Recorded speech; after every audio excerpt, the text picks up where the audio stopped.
Okay, I'm gonna keep it together here. I have a daughter that many of you kids know. Her name is Tammy.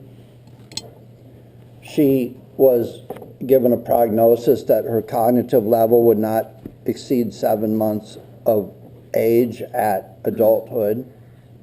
She was not ambulatory until she was 5 years old. Ms. Scheidig, you have been Tammy's homeroom teacher I don't know how many times. Ms. Harder, every time I see you, you've got something good to say about my daughter. And because of you all, Tammy has transitioned into Dr. Chamberlain's world with people back there. You have made my daughter, who has never said the word daddy in her entire life, part of your community. Take that one home. Max, I don't know anything about you other than your little sister is over here clapping for you. So that speaks to your character in my book. As long as you don't have to pay her to do that, you're batting 100% at your age. Congratulations, young man.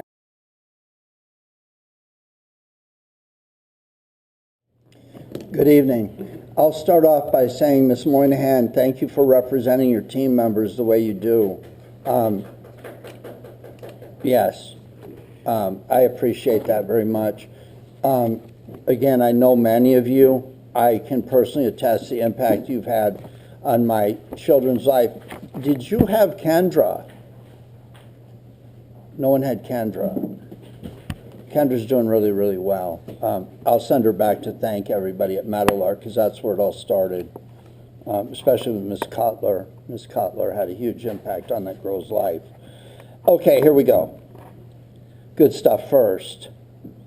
I attended the open house on VHS, the VHS open house. Dr. Chamberlain, your team did a wonderful job. It was professional, it was organized, and it was very comfortable. I don't want to get into any personal details here, but I have a great deal of confidence that your team at Vasquez is ready to offer an educational opportunity regardless of what the child's capacity is. I have never said that about another school. Thank you. Okay, the family night at High Desert on September 15th was incredible. When I went to back to school night, I knew that the teacher, it was payday for me from the teacher for what I'd done in the classroom. If you've ever seen any of my videos, you'll see that there's a picture of George Washington with a cigarette in his mouth. Don't ask me what that's all about. I went to a back to school night and my parents were informed that I had somehow, anyway. It was a very stressful night for me because it was not about anything but me getting in trouble. And when you offer the kind of venue you guys had the other night, it kind of reminded me of Palmdale has an evening in the square where there's a lot of different people and there's games and stuff. And it was just like a community event. It was nothing to do with school per se, other than people having the opportunity to say, if you go to school here, there's cool stuff like this going on. Now, I know that everybody did a full day that day, the teachers, the staff, but yet they were still there representing our school, not as a teacher, but as a community member. And that is something that I would like to see happen more often, because it really says these people are people, they're good people, and you can trust your kids when you drop them off here. You can't buy that kind of publicity. So Principal Van Ornum and all the staff that were there, you did an incredible job. It's a magnificent thing I saw that night. Okay, now boring reports. I attended the Zoom meeting. Adina, thank you for your work. I attended the Zoom meeting for the high-speed rail project. I presented some concerns about the daylighting of tailings or spoils, as the project engineers referred to. That's the stuff when you dig a tunnel, this big thing produces all this stuff, and it's like hundreds of feet under the ground for a reason, probably because it's not good for kids to breathe. And from what I'm seeing, it's going to daylight somewhere around High Desert. So I told them part of my day work is I'm on the Metro project. I have access to drilling under Beverly Hills, so I kind of have a little understanding of that, along with the fact that I used to work deep wells in Oklahoma and Texas that were 18,000 feet deep. So my concern is when that stuff comes into the air, it seems like there was a lot of trucks hauling stuff out of, whenever they build a stadium, it all shows up here, and I'm sure everybody requests it, but there's a lot of stuff in there that I don't want to see. So what I ask is that the project engineers, when they have the town council meeting in Acton, that they be ready to address my specific concerns. That was just a small fragment of the work that's being done by the community. You all know Jackie Ayer. She's a whiz at environmental science. She presented a myriad of concerns about wells and groundwater contamination and where the water is coming from to feed this giant thing. So fortunately for all of us outside the school district, the Acton Town Council and the Agua Dulce Town Council were represented there very well.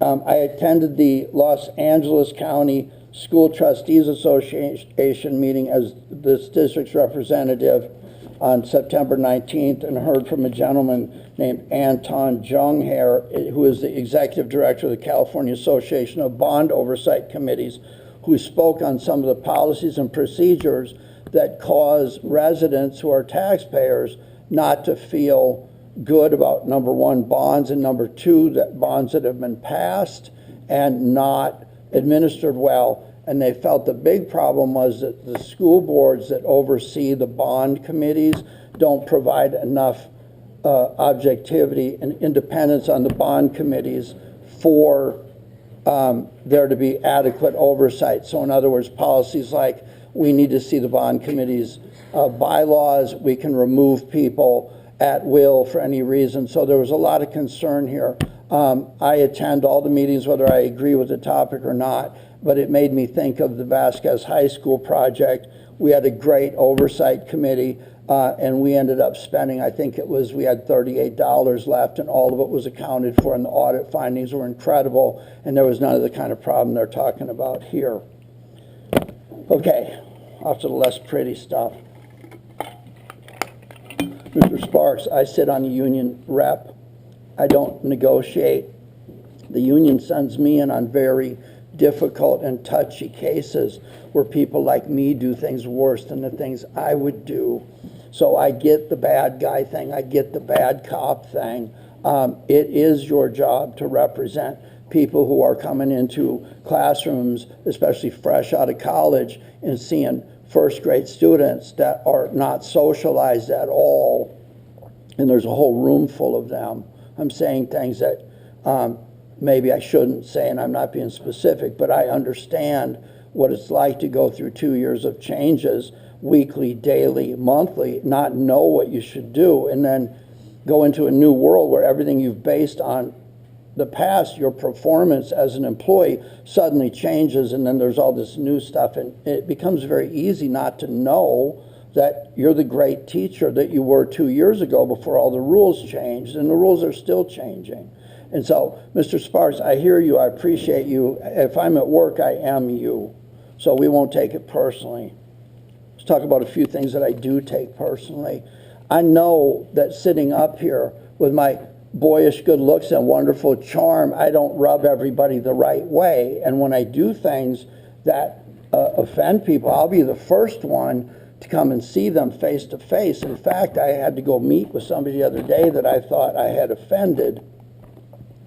So this should happen more often than it does. But anyway, I can be responsible for my own problems that I create, but I don't enjoy misrepresentations of broader board policy and district issues. Let me give you a couple. First off, there's some chat out there about what I feel about governance training. I'm not a believer in rhetorical experience to be able to sit up here. We do not tell the superintendent what to do. Because somebody sits up there, I don't just change policy. It's not good governance. There are things that make it bad. There are things that are legally wrong with it.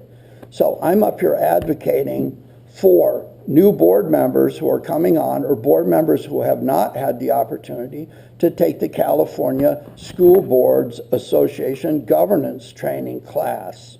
It's 5 sets. They break it up virtually. Each one has 2 offerings to fit someone's schedule, and we can't always get the schedule in. I was on the board 2 years before I could complete it.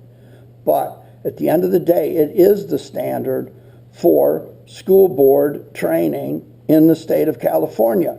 I can sit up here and show you my Raggedy Ann and Raggedy Andy decoder ring, tell you I got a certificate of some attendance or something from 1995, or even tout that I have 21 years of personal experience looking at commissions and city councils and say that I have enough government ability and governance ability to be a substitute. That is not true. The California School Boards Association Masters of Governance training is what you need to be an effective board member.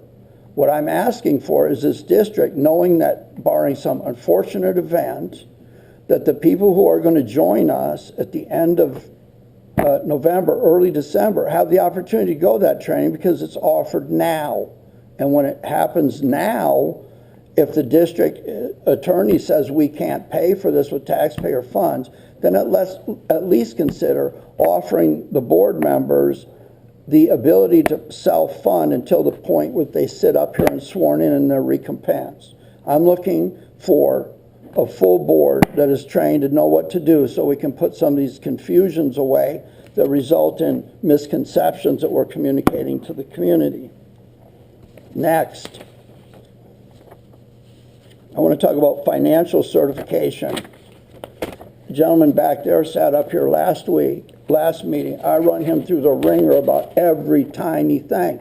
I did that so people that don't know what it looks like don't join this board uninformed. That's why I did it. I didn't make any popularity contest. I ended up being bashed in the newspaper over it. But let's talk about the reality of financial certification. It's being said out there that negative financial certification is a tactic to avoid addressing immediate issues such as teacher layoffs and schools closing.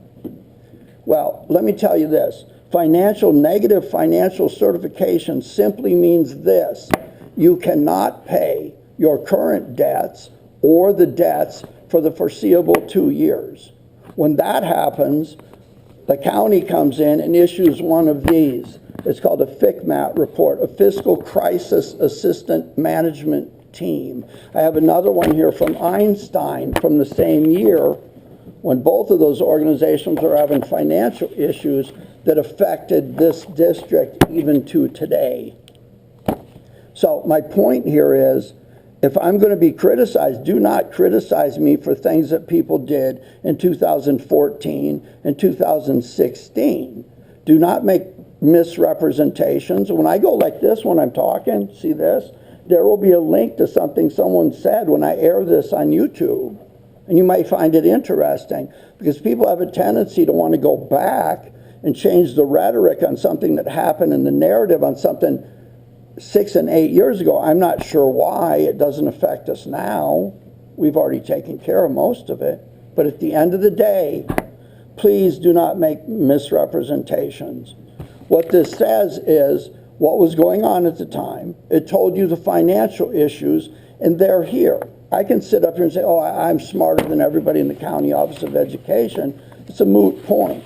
Same way with this one. I find it difficult to take financial criticism and analysis from people who sat on one of these boards and rode it into the ground financially and dumped the debts on the backs of this district, its students, and ultimately its staff. And that is most evidenced by the little bit that came out last week or last meeting when the gentleman said there's $133,000 that was held, basically in escrow for 5 years on this charter because they were anticipating there would be additional payouts for liabilities related to that charter. They were SPED liabilities.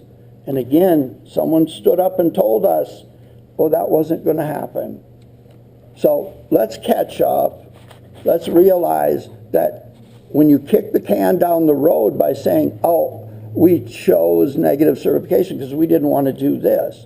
Well, all that did was push the layoffs down the road. It pushed the court testimonies, the grand jury investigations, the charter-related lawsuits, the findings by judges, the payouts. It just pushed that down the road. That's all it did. And we all live that. So don't characterize me as being responsible for other people's thing. Now, to put this in line, this year, this 2014, this district, there were tons of other ones experiencing the same problem. And it's related to loss of revenue due to ADA. But we're in a different world now. We can't have the same thing where somebody's up here telling me one week, you are responsible for loss of ADA, while you guys are putting 100 kids on a week. It doesn't all add up. Lose the rhetoric, turn positive. This place is awesome. But yeah, mischaracterizing me, I don't take well to it. Wasn't that wonderful? It's pitiful that I have to say these things. But again, there will be links up there where you can like click on it and go, oh my God, he's right. And I'll even give you this stuff for you to read too if you really want to waste your time. We've done most of this. We're on the way up. Let's keep it going up. And negativity, just put the skids to it, okay? I can keep giving these lessons all day long.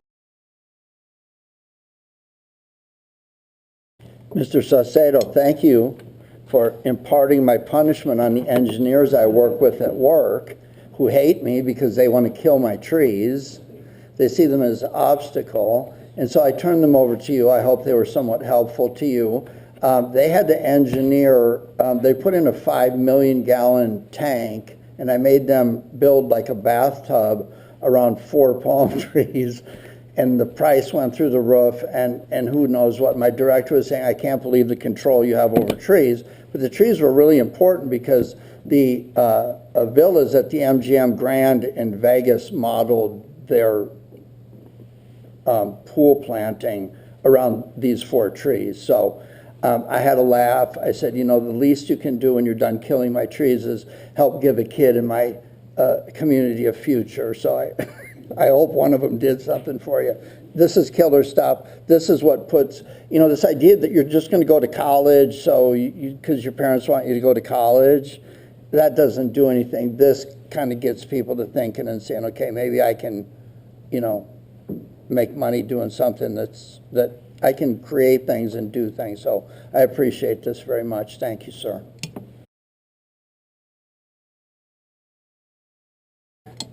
This master contract, is this for a sole student or is it for district-wide services or both? This is actually for both. It's a non-public school. Good, thank you. Services. Thank you. Mr. Mirza, all these positions that we're putting on, some not that are discovered as we go with enrollment increases, have they been factored into your budget for the second interim report? Yes. Thank you.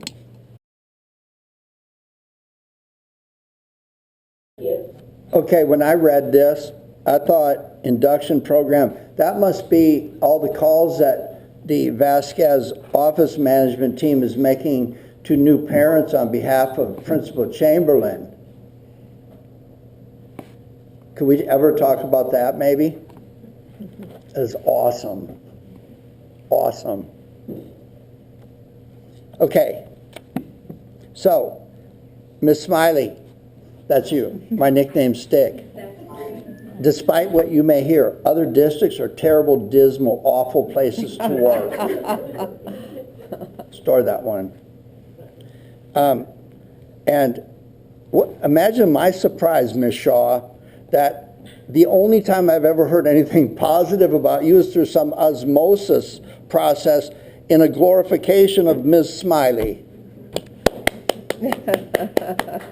Ms. Chan, yeah, you were Tammy's homeroom teacher 19 times. I'm glad they got you out of the classroom into doing this so you can make other people as professional as you were in the classroom. Thank you.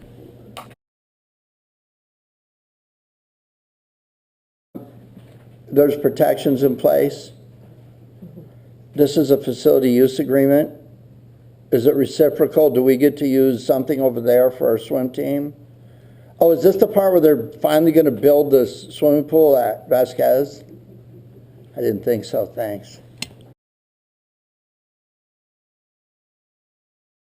I'm the one that pulled it in hopes that the charter policy and the adoption of the charter policy update could be made sometime when new board members are seated, but it appears that, correct me if I'm wrong, this is a requirement of the state auditor's office.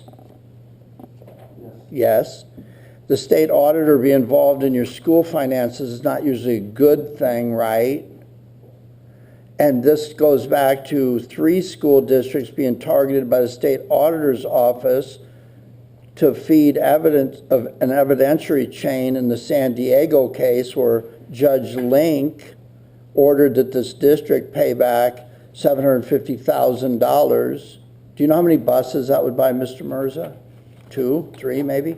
Anyway, the state auditor, despite we have been compliant with what they want, has suggested that we continue to do this annually as a means of promising that we're not going to go back to rogue charter funding. Would that be, forget the word rogue, but they want the assurance that we update our policy every year, so we're aware that Judge Link said that what was happening was illegal, maybe. And within this, I printed this up myself, I'm very computer literate now. There are 1, 2, 3, 4, 5, 6, 7 different criteria that the state wants assurances of, and the one, get this, think about this, to better ensure effective oversight of its charter school finances, Acton Agua Dulce Unified should place a district representative on as a non-voting member of the board of each charter school. What a novel idea. Imagine me sitting in their board meeting, running through their numbers and doing what they're doing. Maybe I could, that would affect the way I'm characterized in the newspaper as causing all of this. Anyway, it's my fault that this got pulled back early. I'm not trying to exclude the new board members. I just wanted them to own what they're buying or selling or whatever it is. But anyway, that's why the first read is now. What I would ask is that any of our charters, that they are provided with this and they are encouraged to stand up there or appear on Zoom if they have a problem with any of this, would be my ask. Thank you. Okay, Masters of Governance training offered by the California School Boards Association is not this. And not everybody, the first year on the board, you might not be able to go. You have jobs, it takes time commitment. You used to go in person on Saturdays, but that's its whole thing. You have 3 board members up here that are graduates of that program. This is sit in the room, have a lawyer sit here until you can get to the next level of training. This is somebody sitting here in public, and the public should come to this. If you have any ideas about serving on a committee, serving on a site council, serving in a parent group, it wouldn't hurt you to see these things, because that way there's an accountability. There's this idea that the old board, you could just come in and pick me out and say, hey, you know what, you take care of this for me. Everybody gets taken care of, but nobody gets taken care of through that system. So this training here that Kelly is talking about is a lawyer. When a lawyer gives you training, that is significant, but they come in and they do a basic governance, tell you the things that you do and don't do. I always talk about closed session, some of the things we're talking about, the rhetoric. December will come, there will be documents back there, and some of the chirping will stop, hopefully. But they basically outline this for you as to what you do and don't do, and then cover the Brown Act. That is something completely different. I'm advocating for that training to be made available to those board members and potential board members who don't have it. But I fully support all of this. I will be here. They accuse me of walking the razor blade of the Brown Act, but I will be here, guaranteed.